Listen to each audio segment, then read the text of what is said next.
আজকে পর থেকে তোমরা দোকানে যেতে হবে না, কারণ আমি তোমাদেরকে আজকে দেখাবো কিভাবে তোমরা ঘরে বসেই চিকেন পকোড়া বানাতে পারবে। তো প্রথমে আমি কয়েকটা মাংস টুকরা নিয়ে নিলাম, আর নিয়ে নিলাম কতটুকু ময়দা আর কতটুকু বেসন। তো এখন আমি মাংসগুলি একটু ধুয়ে নেব।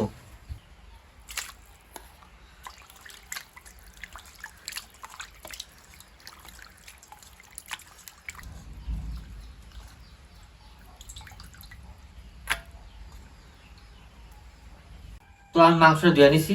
তো এখন এটির মধ্যে সব মশলা দিয়ে প্রথমে মাখিয়ে নিতে হইব। প্রথমে দিয়ে দিলাম একটু মরিচ, তারপর দিয়ে দেবো একটু হলুদ, তারপর দিয়ে দেবো একটু জিরা,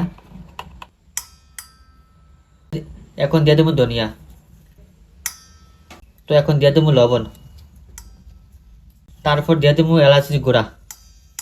তো এখন দিয়ে দিতেছি রসুন, আর একটু দিয়ে দিলাম আদা বাটা, আর সবার শেষে দিয়ে দেবো একটু লেবু। তো মাংসের মধ্যে সব মশলা দিয়ে দিছি। তো এখন দিয়ে দেবো ময়দা আর বেসন।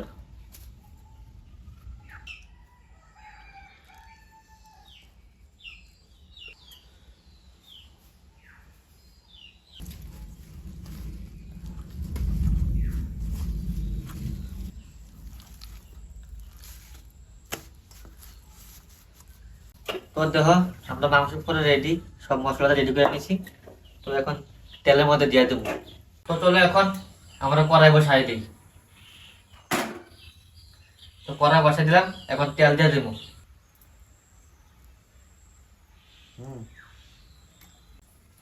তো এখন দিয়ে দেবো মাংসগুলি তেলের মধ্যে।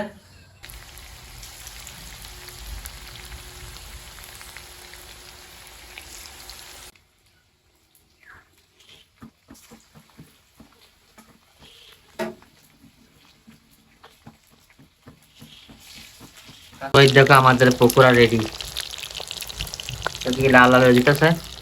তো এটা পুরো লাল লাল যে হয়ে যাইব গা, তো আমরা তেলে তুললাম আর কি।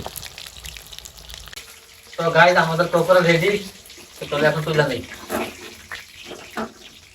এই দেখো কি লাল লাল হয়ে গেছে গা।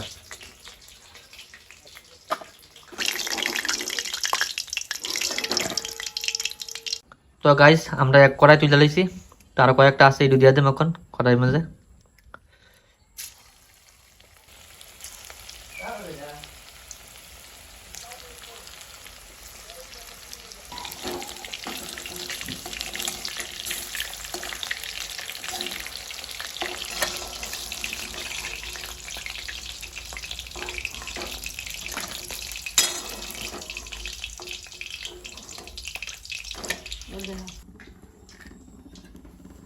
এই দেখো আমাদের তো গাইস এই দেখো আমাদের পকোড়াগুলি দেখতে গাইস অনেক লোভনীয় লাগতেছে।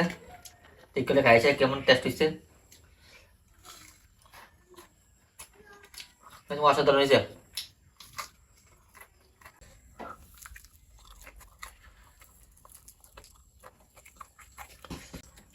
তো গাইস তোমরা কিন্তু বাড়িতে ট্রাই করতে পারো, অনেক মজা হয়েছে। আর দোকানে দেখবে না, বাড়িতে খাই দিতে পারবা।